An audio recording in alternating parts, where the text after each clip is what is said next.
After the Whistle begins at Phillipsburg Osceola Area Stadium, where Archer Boffman sends this ball flying to Sam McDonald, who makes the one-handed catch. Let's watch that one just one more time because it was so amazing. Oof. Would that be the start to a PO domination, or will the Bison storm to victory?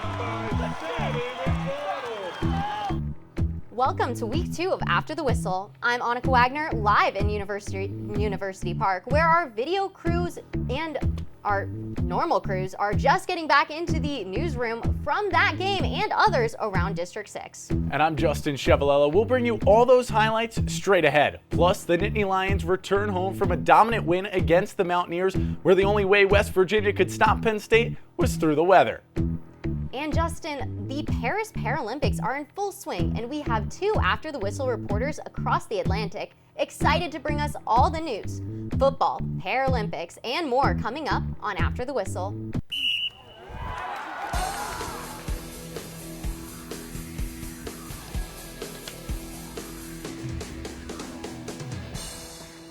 It's been 6 years, yes, I was still in high school, since the Tyrone Golden Eagles defeated the Central Dragons. Tonight, our game of the week saw the Golden Eagles gear up with hopes of ending that losing streak. We're going to pick things up after this coin toss. You see the handshake between the two sides, Central and Tyrone. Second quarter, quarterback Ashton Walk was trying to connect with wide receiver Eli Woomer, but Thide Mickle intercepts that hope of a score for Tyrone. Now 32 seconds left in the half. Central gets on the board with this throw from Eli Muther to tight end Jackson Detterline right on the line. Gives the Dragons a 7-0 lead. A few minutes into the third quarter, down 13-0, Walk rolls out of the pocket, throws across the field, running back Seth Hoover as Tyrone gets on the board. He was wide open, nowhere near him, and it's 13-7. With time winding down in the fourth, Tyrone on its last leg fires across the middle, and it's incomplete. A turnover on downs gives Central the ball, up by 6. Central ran out the remaining 4 minutes to take down Tyrone 13-7 after an intense 4 quarters of play. Central has won 2 straight and will look to make it 3 next week against Bellwood Antis at home. For Tyrone, they fall to 1-2 on the year and will look to bounce back against Bald Eagle in week 4. Our Game of the Week reporter Esteban Marenko traveled to Tyrone for that powerhouse matchup. Esteban, what do you see? Well, Justin, the schools are just a short drive away from each other, but the story and the history, it's miles long. And tonight, we had another classic on our hands. A strong defense from Tyrone helped keep the Central Dragons at only a 6-point lead. But an early touchdown from Jackson Detterline helped break the scoring drought. We were playing a good, solid defense, and our offense was doing okay, but all around we just improved and kept playing the hard-nosed football that we play here at Central. That luck wouldn't last long as Tyrone came out hot in the second half, showing signs that they might finally beat the Dragons. We were up 7 at halftime. We knew we had the ball starting off. We just had to put points on the board, and our defense stayed strong the whole game. Eli Muther led his team through Tyrone's touchdown in the second half, which allowed them to score one more time and put the game to bed. Tyrone was close. It's been 6 years since they've been able to beat the nearby Central Dragons, but tonight it was 6 points that made the difference. Even when we didn't have the best of years, we still had a lot of community support behind us, cheering us on, trying to get us the victory. It doesn't matter if we're home, if we're on the road, no matter what, we always have a crowd. We bring a crowd, and they're very loud and supporting us. This game was a blowout last season. Tyrone closed the gap, but Central stays on top. From the Belisara studio, I'm Esteban Marenko. Back to you guys at the desk. Wide receiver Gavin Harold has been lighting up the gridiron for Penn Cambria with 300 yards and 5 touchdowns through 2 games. But now, Harold and the Panthers face their toughest task against the Forest Hills Rangers.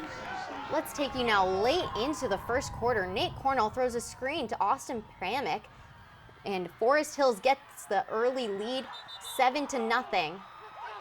Now, Mason Mento, no relation to the Candy, shows off the power at the goal line. Pushing through, a failed 2-point conversion keeps Forest Hills ahead 7-6. 5:23 left in the half. Derek Height blocks the punt to set the Panthers up with great field position. The Panthers capitalize on this field position. Thomas Plunkett runs it in, pushing and shoving. Penn Cambria converted a 2-point conversion. They get the lead 14-7. The Panthers win a thriller of a match, 30-22. Penn Cambria improves to 3-0 and will travel to Bedford next week. Forest Hills falls to 1-2 and will host Chestnut Ridge. In the past 4 years, Clearfield has outscored Phillipsburg Osceola 190-13. But can the Mountaineers come back today on this Friday to take down the Bison? We go out to Phillipsburg Osceola. Well, it's beach night, but it's going to be anything but a relaxing start to the game as Phillipsburg Osceola drives down the field. Archer Boffman throwing a 20-yard dime to Sam McDonald. E-I-E-I, oh my, what a catch. That momentum wouldn't carry as 4 minutes left in the first. Clearfield's Brady Collins runs this one into the end zone. The Bison, yeah, they'd be dancing. They're up early. Less than a minute later, Xavier Curry of the Bison picks off Boffman right over the middle of the field. Next play, it's Collins again, stumbling, rumbling. You'll probably see this play a little later on again as he takes it all the way to the end zone. It's 13-0. Clearfield's momentum continued past halftime, and it's none other than Collins again. Not one, not two, but how about 3 touchdowns just 3 minutes into quarter 3. The Bison picked up the 33-7 win to improve to 3-0 this season, while Phillipsburg Osceola falls to 1-2. Phillipsburg Osceola continues conference play next week away at Penns Valley, and Clearfield will be home against Bellefonte. All right, let's take a look at some scores and upcoming games from around District 6. Bedford beats Central Cambria in a nail-biter 10-7. Williamsport cruises past Central Mountain 36-17. Mechanicsburg was in the driver's seat, dominating Mifflin County 40-6. Richland was rich in their big win over Westmont Hilltop 57-21. A Saturday matchup between Bellefonte and Bishop Guilfoyle will kick off at 1 p.m. from Mansion Park Stadium. State High at Harrisburg features Dante Sheffy and his brother Anthony. They also have a 1 p.m. kick from Harrisburg High School. Last season, Cumberland Valley overcame Altoona 33-20 off the back of a 2-touchdown performance from Bryce Starritz. Starritz, now at Duquesne University, can Altoona get revenge for last season's loss? Both teams meet at midfield for a memorable coin toss with longtime Altoona Director of Bands, Dr. Detweiler. Bands stay quiet through that, but the band would get going early as scoreless with 8:43 left in the first quarter. Altoona quarterback Connor Pike is intercepted by Elijah Sherman, not Richard Sherman, but do you remember when the Seahawks decided to pass instead of run at the goal line? I sure do. 1:30 in the second quarter, Eric Barbacci takes a handoff 31 yards down to the 10-yard line. Here's the thing though, this is going to be the same drive. They got pushed back 21 yards. 31-yard line. After a series of penalties, it's Grant Shepley finding Nolan Bazolka with a bazooka for the first score of the game. The Eagles would continue this momentum into the second half, defeating the Mount Lions in a low-scoring 13-0 affair. Cumberland Valley moves to 2-1 on the season and will host State College next week. Altoona drops to 0-3 and we face Central Dauphin next Friday. After returning from an injury earlier this year, Carson Nagel returned last week and kept the chains moving this week, hosting the Penns Valley Rams at Alumni Stadium. A slow start in the first quarter brings us to the second quarter where Nagel gets right to work connecting with receiver Colin Cunningham for a 31-yard reception. He plays the Will Smith getting jiggy with it all the way to the 14-yard line.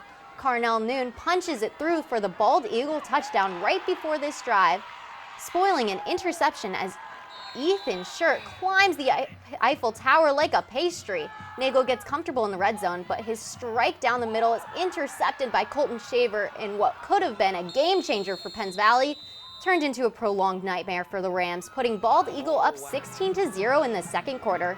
Nagel didn't turn the blind eye before the end of this half of action as he connects with Grady Fisher for a 38-yard touchdown to cap off the lights for the first half for the Eagles. Bald Eagle gets the job done 49-7. Penns Valley remains winless after 3 weeks of action. And Carson Nagel is back in full swing, propelling the Eagles to 3-1 on the year. The Rams host Phillipsburg Osceola next Friday on their home grass, while Bald Eagle swings back into gear in what could be a classic at the Tyrone Golden Eagles. The 2-0 Bellwood Antis Blue Devils have a great chance to avenge last season's 41-16 skunk at the hands of the 0-2 Huntington Bearcats. It's youth football and cheer night at Bellwood Antis. Some youngins enjoying the night. I remember being that young. It was a long time ago. The game's still young when Huntington quarterback Elliot Geisler hands off to Landon Erdman, and he's going to chug down the sideline. A 35-yard touchdown makes it 7-0 in favor of Huntington. Bearcats' Evan Edvinston on their next possession. He's going to look like he's got that corner, got that edge, maybe go down the sideline. But no, he fumbles, and it's the Blue Devils' Braden Partner being a good partner and recovering that ball for the defense. Bellwood Antis is going to capitalize off the fumble as quarterback Holden Schreier hands off to Colin Gibbons for a rushing touchdown. However, Bellwood Antis misses the 2-point conversion attempt, so it's still 7-6 Huntington. But the Blue Devils kept the momentum with another touchdown as Schreier handed to Caden Pellegrin, making the 2-point conversion this time around. Bellwood Antis took the 14-7 lead.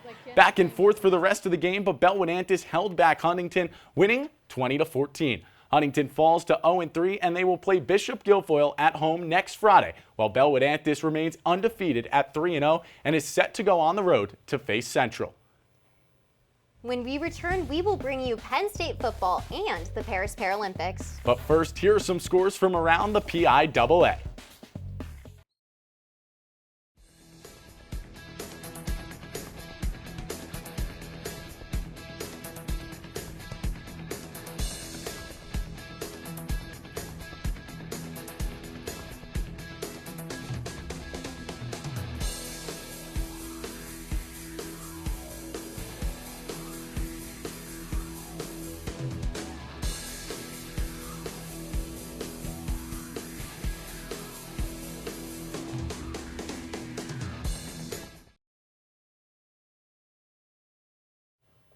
After the Whistle is brought to you by Com Radio, Center County Report, and Penn State's chapter of Awesome. The Nittany Lions are back home after last week's awesome win in Morgantown. Their home opener comes on Saturday, that's tomorrow, against the Bowling Green Falcons. Bronwyn Leiber has more. Thanks, Justin. The Nittany Lions officially kick-started their season out in Morgantown at noon. But due to a 2-hour and 19-minute rain delay, they did not resume play until shortly after 4. Here's a look into that game and what's to come.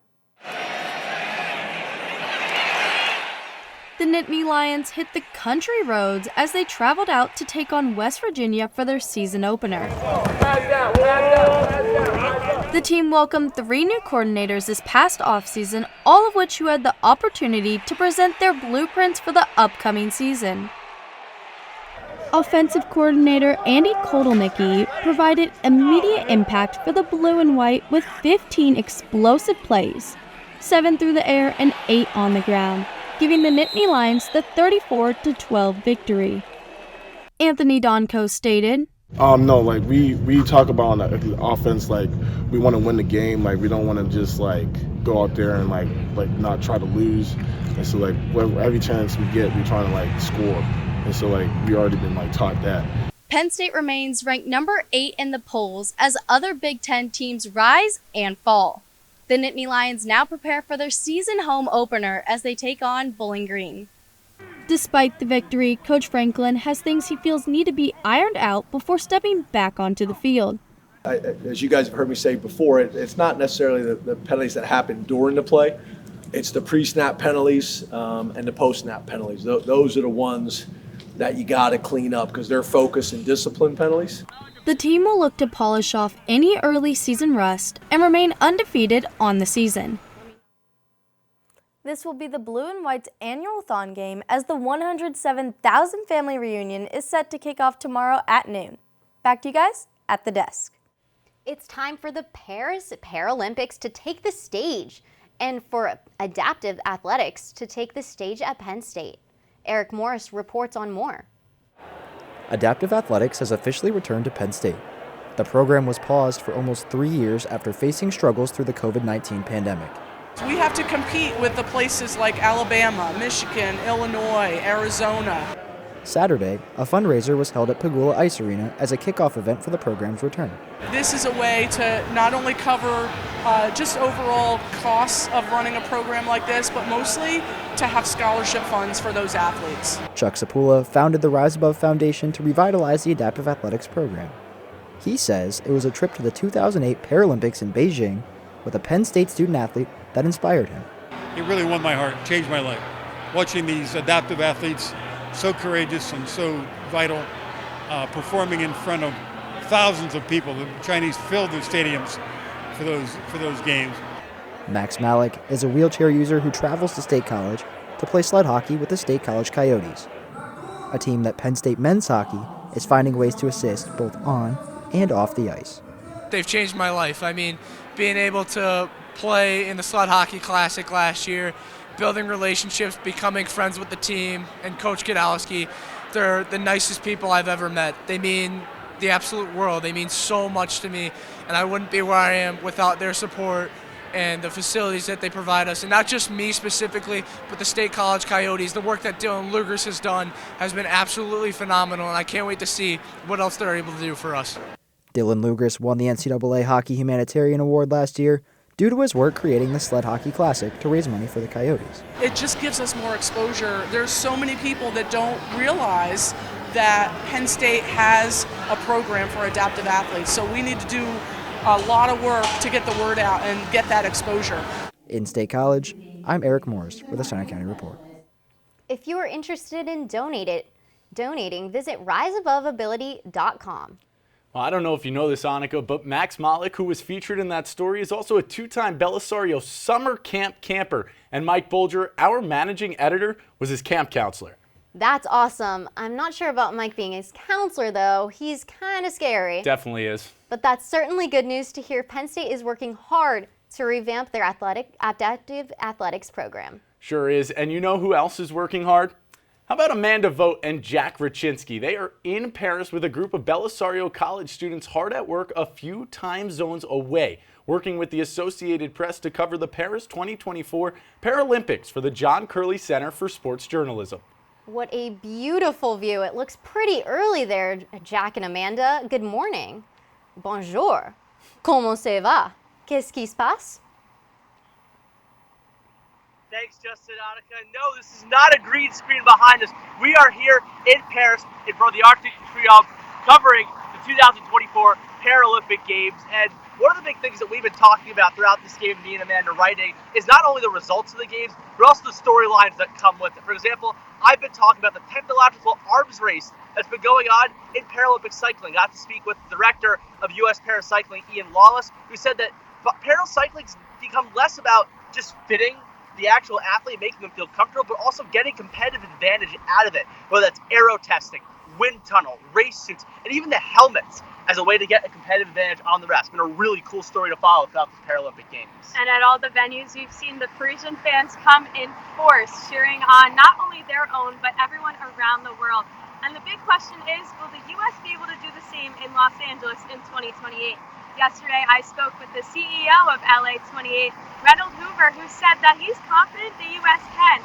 That's partially because of all of the state-of-the-art venues that have gone up since LA received the bid back in 2017, and the amount more awareness that has gone around, partially because of NBC's coverage on Peacock that has grown, but whether or not that will translate will be what we see. The veterans hope that it can happen, but there is some lingering skepticism. Yeah, I was at the Stade de France Monday morning while it was just a bunch of school groups that were in attendance for track and field. It felt like a Beaver Stadium crowd. And when we traded croissants for avocado toast in 4 years for LA, we hope the Americans will come out in full force. But here from Paris, we like to just say a big thank you to all the staff, all of our fantastic writing team, all of our photographers, the Curley Center for Sports Journalism, the Belisario College, and the Associated Press for giving us this fantastic opportunity.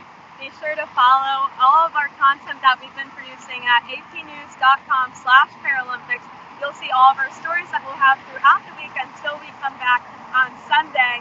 And our photographers have been making AP Top picks all week. Definitely go check it out. Yeah, it's almost 6 a.m. here in Paris time, so we'll say au revoir here from the Arc de Triomphe. Justin, Annika, back to you.